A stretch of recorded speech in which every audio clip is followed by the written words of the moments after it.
and welcome to Turtle Tracks Podcast. This is your host, Brian VanHooker, and I'm here with two guys who've been on the program before, but we're going to talk about something totally different. Tom Waltz and Erik Burnham. Thanks so much for both of you being here. I appreciate it. No, thanks for the invite. Thank you. So this is really all about Mutant Nation, which the first issue's out already. Second issue out is November 13th. Yep. I'm very excited for this series because for those who don't know, with the relaunch of the Turtle title, it's not a reboot, but like there is a more of a focus on the Turtles, and some of the other characters are there's over the past 13 years, Turtles have been. The IDW has built up so many amazing turtle characters, so Mutant Nation is going to get a chance to kind of tie up some loose ends, bring in another some of the other characters from deeper in the roster. Right. So you guys are heading up the first two stories.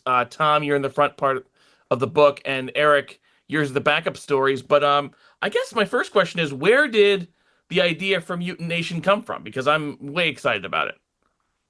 I was actually still at IDW at the time, working editorially, and we were talking to Jamie Rich, who was editor-in-chief at the time. And we knew that when Jason came on board, he had a pretty specific plan to focus on the individual turtles that have been separated post-Armageddon game. And so those stories would be very specific, very, like I said, very hyper-focused on individual turtles. And the problem with that is, one, not the story itself. Jason's telling an excellent story. The problem is the 15 years prior, because this was more of a relaunch, but not a reboot. It contained the canon that we've created over all these years, which includes this expansive ensemble cast, obviously, and we have so many fans that have different characters that are their favorites, and we didn't want to lose sight of them at this point when Jason's trying to build his story. So, kind of we looked at the past. We had a book called Turtle TMNT Universe back in the day. And kind of serves the same purpose, where once this cast expands and there's just so many different plot threads that are running, you need another book to fill in those gaps, and also to give those characters face time, And in this case, also the idea that there is a year gap between 150 and number one, Jason's number one. So we wanted to kind of give the information to our readers about what happened to certain characters. In this case, in the first issue, Raphael, how did he get to where he was in the issue number one that Jason's writing?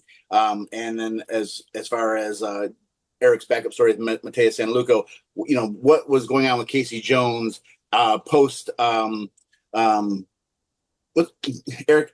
I always have Secret History of the Foot Clan in my head. The secret destiny. Untold Destiny. Yep. I always want to say Secret History of the Foot Clan because that's just so ingrained in my brain. But basically, the idea is just that we needed to have something that supplied our longtime readers with what they want, and that's to know what's going on with their favorite characters, whomever those characters may be. And so we sat down and we said, hey, let's do this book.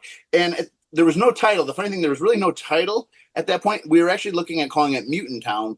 But we agreed at that point that when we were talking about it, it might be too not as inclusive enough, because the mutants now, the wall is down. Mutant Town still exists, but the mutants aren't isolated to Mutant Town anymore. There's no quarantine, which is really imprisonment, and so they're free, to spread their wings, some literally, and go out into the world. And so I was talking to Jamie Rich one day, and I said, what do we call it? Why don't we call it like Mutant City? And then he came back with Mutant Nation, and right away I loved how it sounded. And so to my credit, I will give myself credit on this one because I'm proud of it. That was my idea to do that. I go, what if we did Mutant Nation, but we just highlighted mutation in the two words? So that's my one time I've done a design thing that I'm really proud of. Usually I leave that to the experts, but when it came back from the designer, it looked so fabulous. I said, okay, that probably didn't come from me. That came through me, that idea, because I never have good design ideas like that. And so that's basically how Mutant Nation was born. It really was just like this idea that there's just too many stories to tell in one book. And it's not fair to a writer. I felt the pressure. I know Erik's felt the pressure when there's just so many characters, and people want to know what's going on with all these characters, and you just don't have the space to give those characters that face time. This allows us to do that. And so, like I said, we're starting kind of specifically in that groove between 150 and 1. But as the series continues, we're hoping, obviously to expand out like TMNT Universe did and tell stories that might not necessarily fit in to into an easy slot, as far as what's going on in the main book, but is a story about mutants in this world that exists that we've created. I mean, think about things like for example, X-Men started as one book, but I mean, eventually you've got 900 mutants, like other teams and stuff. Like, and naturally, other stories are happening. They're not just waiting around for the Turtles to pay attention to them again. So yeah, well, and I'll let Erik talk here in a sec because Erik knows I like to talk. But the other thing is Erik and other writers like Paul Eller and people that who might not have necessarily worked on the main book have told stories that are 150% impactful to the main story, so-called. And so we didn't want the untold story to end where it did without kind of following up on that, because it's very integral to what's happening behind the scenes in Jason's story. So there is a lot of influence coming from Erik and Mateus' story into Jason's story eventually. The events that took place in Japan with the Foot Clan and Karai. And so it's one of those things where we don't want things to get lost, and it gives us this kind of like this, I think, this easy outlet to kind of express those stories, share that information, but also, kind of play off of what Jason's doing. Some obviously, Erik will be the first one to tell you, a lot of stories come out of us as writers based on what we've read from other writers. And so I kind of look at it like going back to Untold History of the Foot Clan. I started the story with this kind of reincarnation origin, and then Erik and Mateus just take it to a whole new level, and then that inspires me later on down the line for stories I'm writing because they've kind of taken this nugget of idea and you just watch it blossom and bloom, and then people, prune it in different ways. And that's kind of where we are at with Mutant Nation. Erik, how did you get involved in Mutant Nation? The same way I got involved with most of the turtle stuff. Tom sent me an email. Asked me if I wanted to jump in and do some stuff. And then the editors, Maggie and Nick, also asked if I had any ideas for Mutant Nation, almost, within an hour of each other. And I pitched them a few ideas, a few things, and the one that they were most interested in was Casey Jones, and getting him from where he is at the end of Untold Destiny to where he needs to be for where Jason's plans for him in the future. So yeah, no, that turned into the 40 pages that we're cooking up, and I stammer because I immediately want to start talking about all the cool stuff that we've got, forgetting that I finished this months ago. It's not coming out for months, so it's not common knowledge to everybody, and I'm going to ruin and spoil if I let myself keep talking. So that's where the stammering comes from. But no, it is just a fun way to change change Casey's status quo. A little spoonerism there, and also without Karai and Casey necessarily without I'm trying to think of, again, I'm trying to do it without spoiling it. Change it without there being any blunt friction. Make it a smooth transition. That's what the goal of this was, and I think we got it. I hope we got it. And yeah, so like I said, it's here I am just trying to avoid spoilers, and I know I'm going to give them, so I'm going to stop talking now. I think I was watching the new episode of Penguin last night on TV, which is a great show. But I think Mutant Nation kind of serves the purpose that the episode I watched last night did, and I'm not going to spoil it for anybody. But basically, you got a lot of build up. There's things happening to certain characters. In this case, Sophia Falcone on the Penguin show. But you get that episode where they step back and they give you the background. Okay, how did we get here? What they've done, they've just dangled that bait in front of you, and you're just chasing it. You finally grab it, and now you get some answers that you've been hoping for. And I think that's a big purpose for Mutant Nation, is to provide those answers. So I can give one that it's kind of spoilerish for my story, but not so much. Oh, sure, you can do the spoilers. Yeah. Well, I had a preamble to this spoiler. It was TMNT Alpha. So I wrote an Alpha issue with Jason. We both wrote stories that were kind of previews of Mutant Nation and his ongoing, and it was called TMNT Alpha. And in that story, what we took a visit to Old Hob on Mutant Island, which Mutant Island, again, like the Mutant Town and now the Mutant City, the Mutant Nation, Mutant Island's going to play an important part in our stories moving forward. But that was just kind of a check-in with old Hob. But at the end of that story, and if you haven't read the Alpha issue, sorry, I am going to spoiler this. Some mutants that have been missing for 50 issues kind of suddenly appeared, and those were like Mondo Gecko, Seymour Guts, who's Mutagen Man, Man Ray, and Pigeon Pete, and they've been gone for a while. So the Area 51 story I'm telling in the Mutant Nation book not only fills in the gap as far as what Raph was up to in that year between 150 and 1, where he's imprisoned in Jason's story in California, but we also find out how the heck where were Mondo and those guys, and how did they get back to Mutant Island in that story? We'll fill in that gap too. So it's a fun way to, I think, tell those stories, but like Erik said, it gives us kind of breathing room, to tell them in a way that if you had to tell Jason, you got to fill in all these gaps too while you're telling this story you want to tell.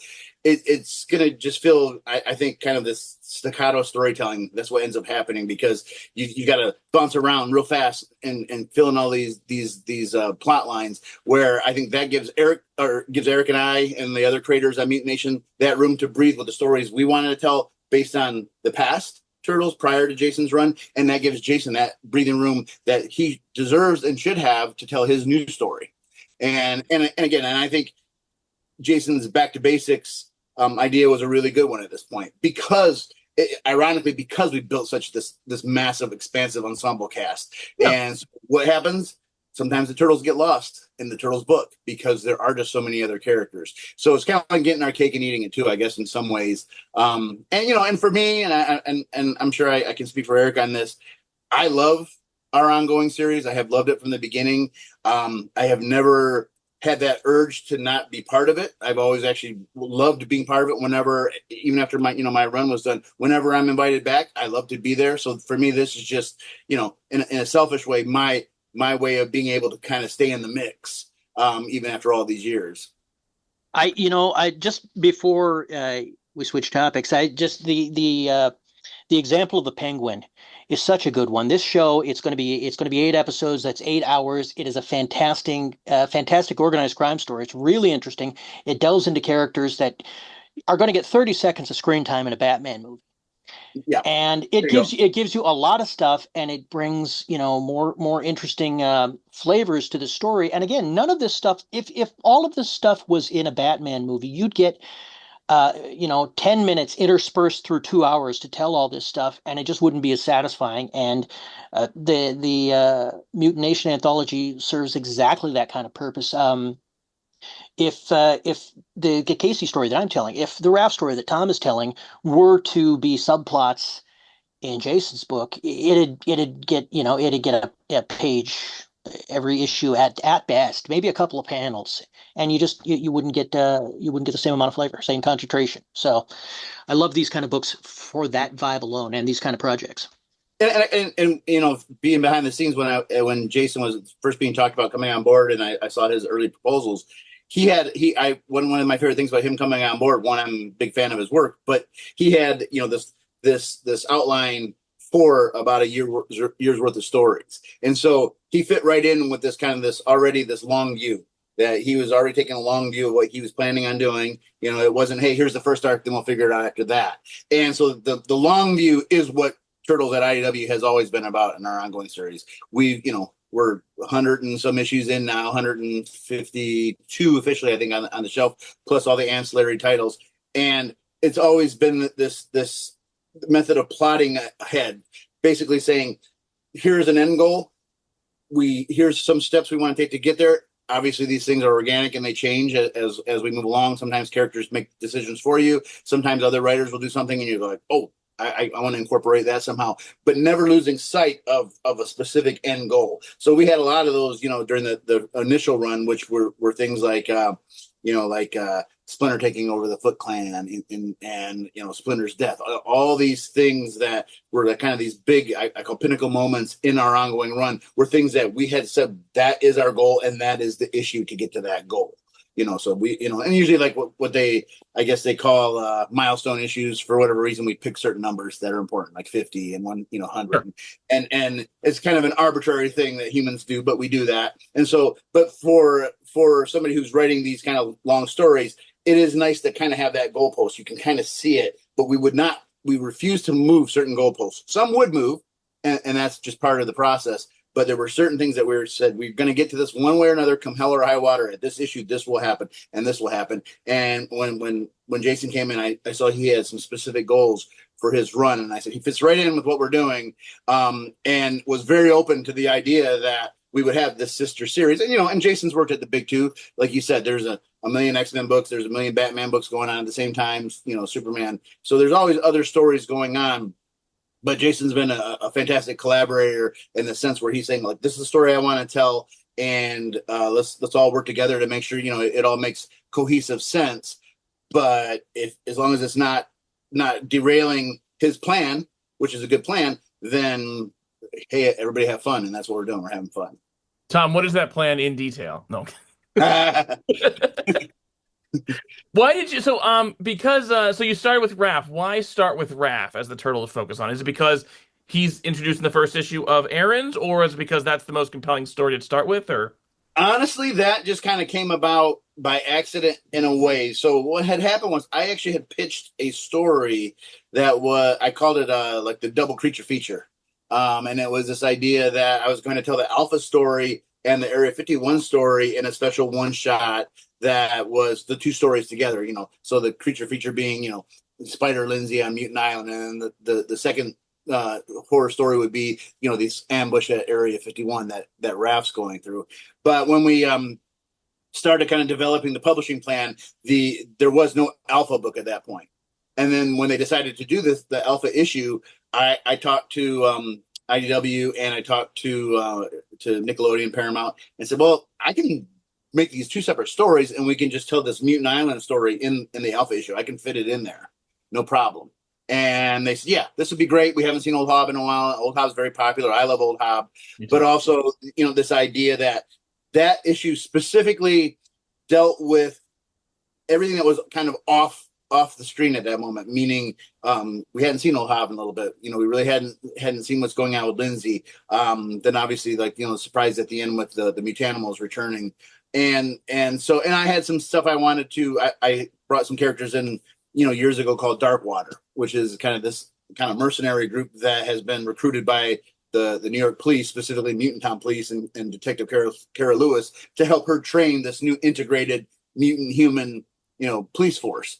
And there were stories I wanted to tell there and actually tie up some plot threads from way back. One I had hinted at.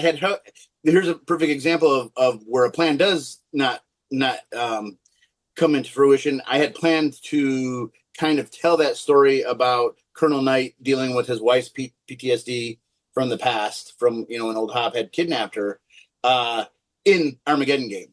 But Armageddon Game became this massive, crazy.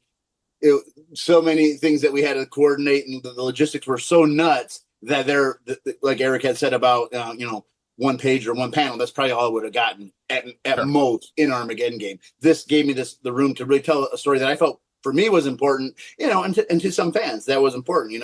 You kind of show this thing. Now let's have some reconciliation here. What is the end result of this thing? This the fuse was lit and it was going down. What's the explosion? How does that look?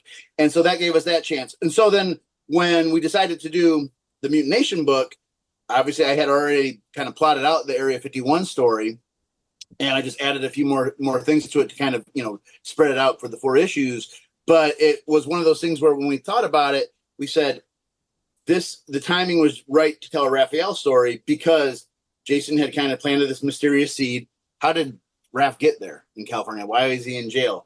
And this story I'm able to kind of manipulate it a little bit from the original plan to kind of tell that story. How does he end up in California? Why was he out west? What was going on, before him landing himself in that prison in California? So we talked about it, and there was, obviously there was some concern, and we've heard some fans that weren't happy because they felt like, oh, it's all Raph right now.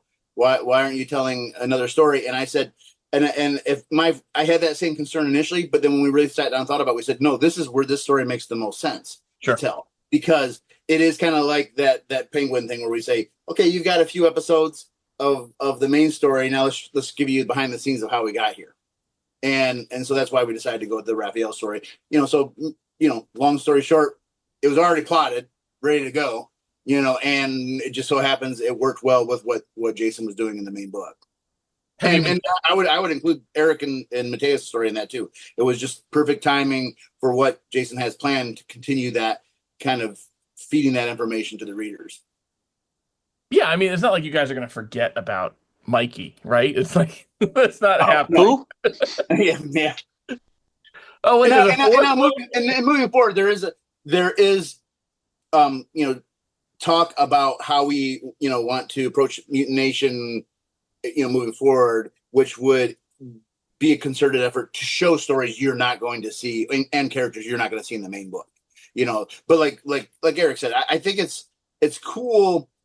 One of the things about this, again, I keep going back to this Penguin show, but I love this idea that they're building this world. So when we watch the next Batman movie, we know, and I think it's like we have this intimate knowledge of what's going on in the city, and so it only adds to what Batman's new mission may be, because we know, hey, if you're dealing with this, don't forget you got to deal with her and you got to deal with him, and this person's up to no good in this corner, and this person needs your saving, and we're not being told it, we're being shown it. And I think it just makes the universe that much more expansive, that much more fun to be part of.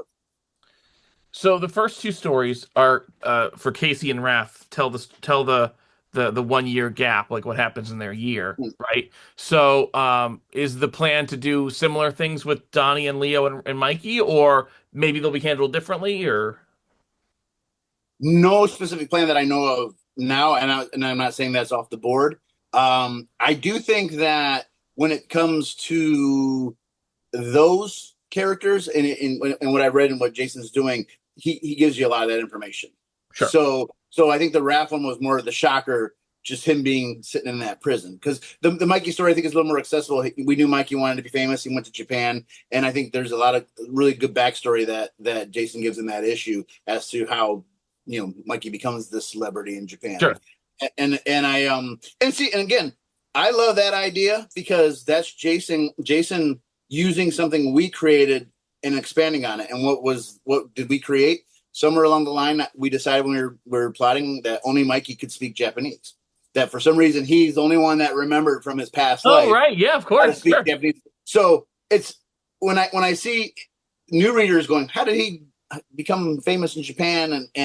But the longtime readers have that intimate knowledge who've been reading forever, going because he's the one that can speak Japanese. He would fit in that society because he's already able to communicate without any issues. So it makes total sense that he becomes this celebrity in Japan, and I love that, that's idea, like he's big in Japan, and sometimes, that's where you have to go get famous first, somewhere else, not in the United States. And so I really appreciated that story for that fact, not just the story itself, which is entertaining, but that has a direct link to something that we formulated years and years ago. That was it. That was my one lasting contribution to the Turtles. Was Mikey speaking Japanese? That was Secret History of the Foot Clan. Yep. It all comes back to that. Oh wait, so wait, speaking of that, then what made you decide that back then, Erik? Michelangelo he's the one that wants to connect with people, and that's part of the character. It always has been. He's that guy, and it was just as simple of, okay, well, they're reincarnated. Wouldn't it be neat if something bled over? And he was the obvious one. Plus, it also adds comedy because the other three is just like, well, why doesn't Leonardo? Leonardo should be the one to do it. No, it's more fun when it's Mikey. And Leonardo is frustrated, and Donatello is frustrated, and Raphael is frustrated, and Splinter's like, okay, well, this is fine. But it's one of those ideas, as Tom said, it pops up and it feels right. And that's why it stuck. he likes the manga, but he can actually read the manga and watch anime. He doesn't need the captions or the translations. He's and so we actually, and it's funny that Erik brings up about who should speak English. Even in the 40th anniversary story, I wrote this story about the Turtles and their friends at Splinter's gravesite, and they're talking to Splinter, and Donnie to this day is still pissed that he should be the one, the genius who understands Japanese, but Mikey does, and Mikey had to give him, the translation for chrysanthemums, which is the Japanese flower that you put at the funeral, and that's what Donnie does in this story. He's giving or Splinter these flowers, but there's part of him that's pissed off. Is the only reason he knows these are the right flowers to give because Mikey can speak Japanese. And explains it to him. So he grumbles about that, and that's why I really appreciated it even more so when suddenly here's Mikey in Japan and he's a celebrity. Also, too, like he was, the reaching out and communicating with other people thing. Like he was doing the podcast thing. Like he was like Mikey's kind of like that's a step of like a toe in the the show business part of it for Michelangelo, right? Like that desire to have a bigger audience for him. So it seems like a natural evolution that if one of the turtles were to go the cheesy coming out of their shells route, it would be Michelangelo who decides I'm going to go into show business instead of doing this stuff. That's it.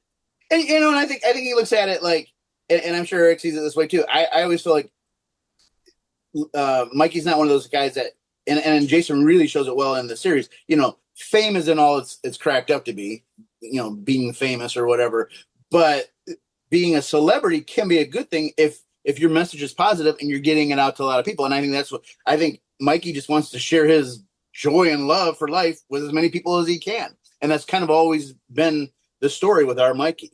He's not dumb. He's not just a surfer dude. He's kind of the fun party guy, but he's also genuinely empathetic and caring, and he feels good about life and he wants other people to feel good about life too, and you've seen that many times through our series is he tends to be the voice of reason when things get chaotic, but it's mainly because he sees we're going away from happiness. We're going into the negative. We need to get back to the balance, get back to the happiness. And he never loses sight of his happiness and his joy for life. And I think like Erik said, now he's got just a bigger voice to do it. I've talked about this a bunch of times, probably previously talking to you, Tom, on here, but like that Michelangelo story where Splinter starts leading the Foot Clan and Michelangelo's the first one to break off, being like, hey, this isn't right, is like, to me, like maybe the best Michelangelo story ever, in that like it kind of, and it's all, why I like it is because it's so within his character, like, hey, maybe we don't need to fight people all the time, Right. like maybe we don't just need to be in this endless war. So Exactly. But he still needs that social aspect. And so the first group he goes to are the Mutanimals after that, because he feels like I still need to be part of something, and they're caught up in their own, shenanigans and conflicts. And ultimately, to him, the peace and happiness and joy are so important to him that he actually isolates himself at one point, because maybe if I'm the only one that's going to be happy, then I'll just be happy by myself. And ultimately there's obviously the reconciliation and gets back with his brothers, which is where he belongs. But he's dedicated to his cause, and his cause is happiness and joy. And that's, I think, like, they're all dedicated to a cause. Leo is dedicated to honor, in this more, I think, soldierly, historical, traditional aspect of being a ninja. Raph is dedicated, I think, to justice in a lot of ways, at whatever cost. Donnie obviously is very dedicated to technology and science and knowledge, and they're all admirable, I think, aspects of their personalities. But I think sometimes we take for granted things like happiness and joy, and I don't think Mikey does. I think Mikey knows these things, this emotion, this feeling is just as important as, knowing how to build a nuclear bomb, Donnie, or knowing how to, swing your sword, Leo. Well, and what you say, the other three turtles, if you don't have that element that is Michelangelo, the empathy, the connecting with other people, all three of those true norths, those guiding traits, can real easily turn them into, if not villains, then just harder edged than they need to be. So, I mean, he's an important mix to the group, to the family. Yeah. Erik, what can you tell us about your Casey Jones story? As I said, if I start talking, I'll probably steal something I shouldn't. But I will say it's Casey. It's a really short window story. It's take place over a few days.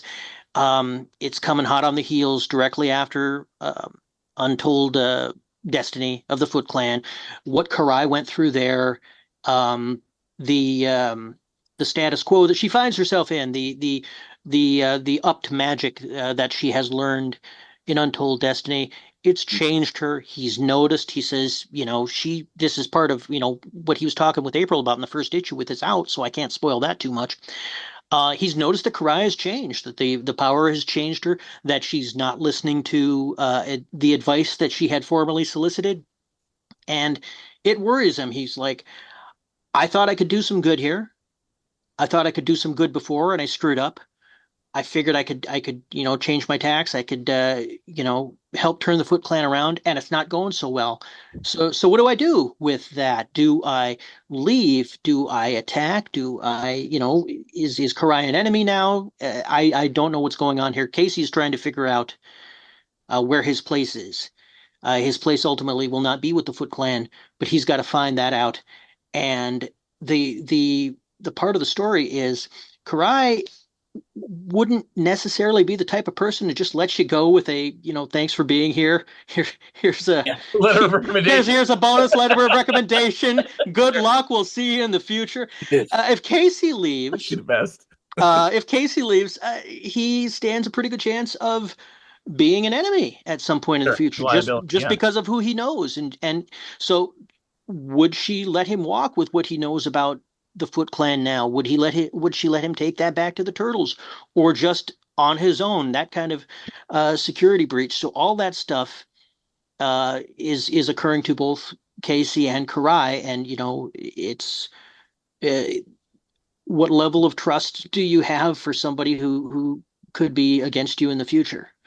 And what with the camaraderie, with the teamwork and such that they've gone through in the past in Untold Destiny and such, Armageddon game.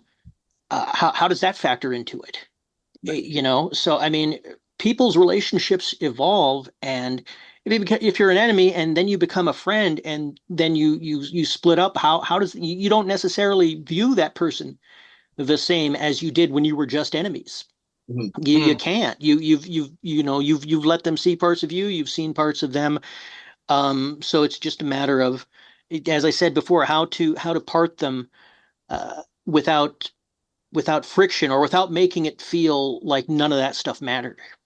Right. Yeah, and I think it's very Shogun-esque. So if you read Shogun or watched Shogun, that it was keep your friends close, keep your enemies closer. And but I think there's a fun aspect to what's happening in Erik's story, both in Untold and then also in Mutant Nation, but also the connection to what's going on with Donatello in the main book. That again ties back to kind of this forethought we had, that when Shredder brought magic, this kind of dark magic, into the picture, ironically, he was the one that warned everybody, we're only going to use this if we need it. You have to be very careful with this. It's not like the sword that you pull out every time you're in a fight. This is something that you use last resort, almost like Oppenheimer in a way. They bring this weapon and they feel like they need it, and then Shredder is the first one to say, "Uh-oh, I've opened Pandora's box here." And it's interesting to see. You would think the people who would abuse it would be the ones that I would say, I hate to. I'll term this less intellectual, but I'm not saying Leo and those guys are dumb. That's not what I mean. But less I think cognizant of the pitfalls of what could happen. Leo might see it like, this is something traditional, some of this magic I can use, and Leo only used it when he had to, and actually stepped away from it in Armageddon game. He said, "I'm my own person. I don't need this. I don't need the past. I need to be me now." You would think Raph, because he could kick people's butts with it, and he just thinks it's this hokey pokey stuff. And really, Mikey didn't really jump on board either. He used it only as necessary. But here's this genius, Donnie. He can't resist. He has to explore this. He has to know more. That's the scientist side of him. And here's Karai, who's normally the most level-headed, balanced of all. And that was always her goal in our series, has always been, she wants to bring balance to the Foot, where she sees, maybe Shredder's too power hungry. Her father was too money hungry, before her father that she had killed, and she's thinking, there's all these aspects of being, in her mind, master of the Foot Clan and the Foot Clan itself that have to balance out power and honor and all these things. It shouldn't just be like this, like mafia, where it's just about criminals making money. It has to be this family, balanced idea.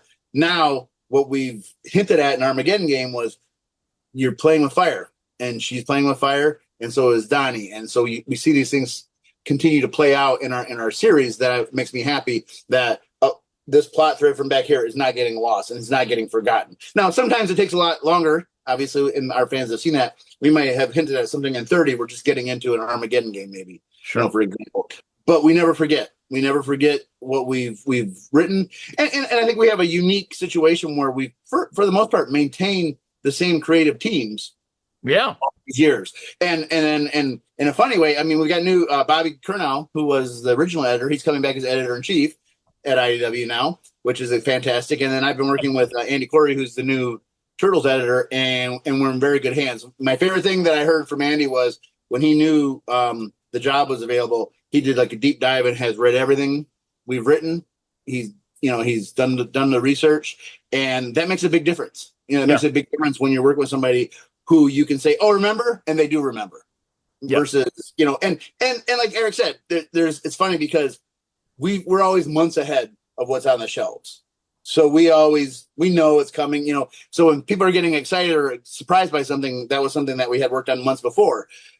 And so we take for granted certain things just because we have that inside knowledge, but it's huge to have that inside knowledge and to be able to kind of communicate with editors and different writers like Erik and Jason and myself. We can come together and we all kind of have this working knowledge, almost as if it was real life. Like these are things that have happened in history in a real world, even though this is our make-believe world, but it's become so real to us that we don't want to lose sight of that moment. Might have been very important to one of our readers down the line, and let's not leave it hanging. And so we always, we have like our notes, like when we can get back to this, let's get back to this, because we don't want to leave those loose threads. That's just never been something we've allowed ourselves to do. For both of you, is there and I'm assuming this is stuff that you haven't gotten to even in the months ahead of time, but is there a loose thread from that initial run that you're like, oh, this is one I'm dying to get back to, either with a character or a storyline? Erik, starting with you, is there anything that you really would love to go back to it or explore? Oh, geez. Well, that I'm able to. The stuff that I kind of want to is relatively recent. I'd love to get back and play around more with building up the Dogstar clan that we introduced in Untold Destiny, just because they are new. They're they're as close as you get to a blank slate out of the IDW run. Most of the other stuff, I mean, it's small moments that would be fun to get back and refer to, that, those kind of moments that don't always pop to head when put on the spot. But as far as a big one, I like to do that. I like playing in the Ninja Corner of Turtles. I've said this many times before, so that is definitely something that's on my mind. Definitely something that I'd like to get back to. Tom, what about you?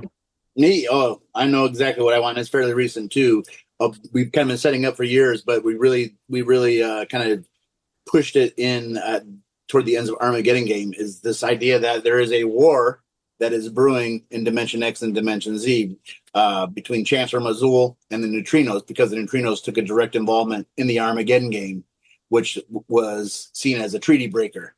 But we've also got Shredder, who's in Dimension Z right now. We've got Cherubim, we've got Nova Posse. So I want to get back to the dimensions outside of Earth's dimension and tell a kind of like Annihilation like story that Marvel did many years ago, that big event Annihilation, where we see the end result of all those things that occurred at the end of the Armageddon game and how it affects those other dimensions. Cool. That's all sounds amazing. All right, guys. So I'll let you go. I usually ask favorite turtles, but I've had you guys on before if I was asked those. So how about each of your favorite pizza toppings and why? Erik, start with you. Oh, geez. The longtime family favorite is pepperoni, mushroom, and black olive, but lately I've been throwing in green olives and onions. Okay. There we go. Me, I always lose. My wife and lovely daughter always win, and they always want pepperoni and pineapple. But when I have my way, it's just a meat lover's pizza. I don't care as long as it's on there. Only thing I won't eat are the black olives. Bleh. I also hate black olives. I'm with you, Tom. I like everything. I love everything in this world, and there's two things that I just do not like: black olives, and I don't like soy sauce because soy sauce reminds me of black olives for some reason. And so those are the two things that I don't like. Well, that's just wrong. We'll have to fix that. I would Tom on that. I don't like olives and mushrooms. Mushrooms freak me out. I'll be honest. Like those. No, I love mushrooms. Okay. You know what? It's not even like I actually like don't like them. It's like there's something psychological because I've had many. I think that's what the olives are for me. Yeah, like it's not, like I've had many times where I'm eating something that has mushrooms in it and I love it, and then I see a mushroom and I'm like, nope, I'm done. I can't.